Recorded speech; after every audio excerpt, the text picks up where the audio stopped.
व्यक्ति की साल भर की कमाई पर पानी फिर जाता है, तो ये कहना कि वो कहीं शिकायत ही नहीं करेगा, कोई कार्रवाई नहीं करेगा और सीधे सूली पर लटक जाएगा। हेल्प नहीं करी सरकार ने, किसी भी प्रकार की मृतक परिवार को हेल्प नहीं की गई। एक हेल्पलाइन नंबर जरूर उन्होंने जारी कर दिया। पूरा मामला दबा दिया गया, उनको नशेड़ी कह के। स्वर्गीय धनीराम मरकाम जी, जो एक किसान थे, ने करीब 100 क्विंटल धान बेचा था।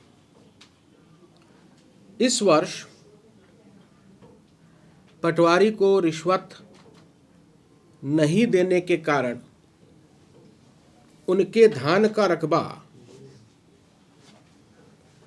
11 क्विंटल कर दिया गया। 100 क्विंटल से सीधे 11 क्विंटल। उन्होंने सरकार से गुहार लगाई न्याय की, लेकिन जब उनको न्याय नहीं मिला तो उन्होंने खुदकुशी कर ली। सरकार के द्वारा एसडीएम से जांच कराई गई।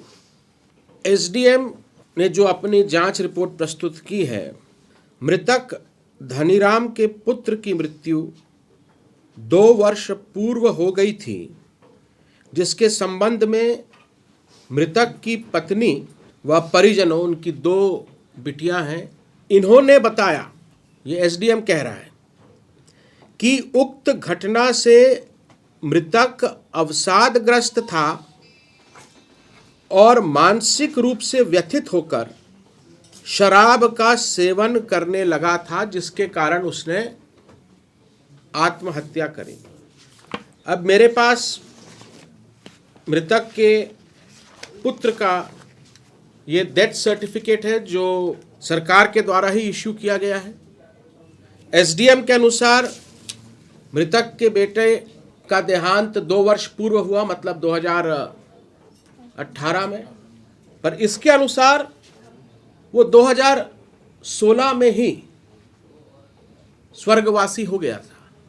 पर एसडीएम ने अपनी जांच रिपोर्ट में कहा है कि 2 वर्ष पहले उसकी मौत हो गई, जो कि तथ्यात्मक रूप से असत्य है। और ये भी हवाला दिया कि उसकी पत्नी और परिजनों ने बताया।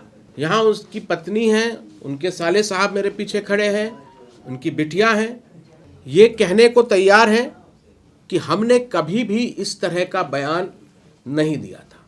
स्थानीय तहसीलदार ने अपनी रिपोर्ट में ये बताया कि धनीराम द्वारा 2.713 हेक्टेयर, मतलब लगभग 7 एकड़ भूमि पर धान बोया गया था, लेकिन त्रुटिवश 0.320 हेक्टेयर में धान की प्रविष्टि हो गई थी।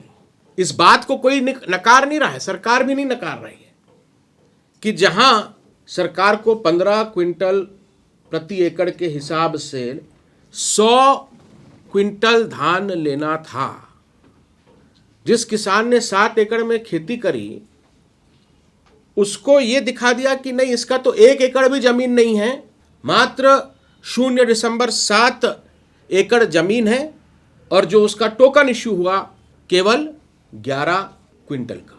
लेकिन तहसीलदार ने अपने बचाव में क्या कहा? धनीराम द्वारा इस संबंध में प्रशासन को कोई सूचना नहीं दिया गया। यदि सूचना दिया जाता तो उसे तत्काल सुधार कर लिया जाता। स्वर्गीय धनीराम जी एक दूरस्थ आदिवासी गांव के रहने वाले किसान हैं।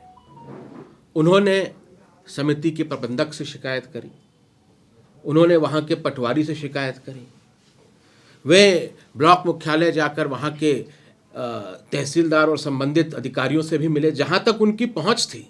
जब किसी भी व्यक्ति की साल भर की कमाई पर पानी फिर जाता है, तो ये कहना कि वो कहीं शिकायत ही नहीं करेगा, कोई कार्रवाई नहीं करेगा और सीधे सूली पर लटक जाएगा, ये बहुत ही अस्वाभाविक सी बात है। और इसमें कार्रवाई क्या क्या की गई? पटवारी द्वारा की गई लापरवाही के कारण उसे तत्काल प्रभाव से निलंबित किया गया। दूसरा, संबंधित तहसीलदार को कारण बताओ नोटिस जारी किया गया। अब उसके आगे क्या हुआ, कोई कार्रवाई नहीं हुई। हेल्प नहीं करी सरकार ने, किसी भी प्रकार की मृतक परिवार को हेल्प नहीं की गई। एक हेल्पलाइन नंबर जरूर उन्होंने जारी कर दिया। इस महिला के साथ क्या कुछ नहीं बीती है। 4 साल पहले अपने इकलौते पुत्र को खो दिया, 2.5 महीने पहले अपने पति को खो दिया। और दुर्भाग्य की बात है कि जो उस क्षेत्र का प्रदेश स्तर में प्रतिनिधित्व करता है, जो व्यक्ति कांग्रेस पार्टी के प्रदेश अध्यक्ष के पद पर नियुक्त हैं, श्री मोहन मरकाम जी, वो एक बार भी ना तो परिवार से मिले और ना ही उनकी सुध ली।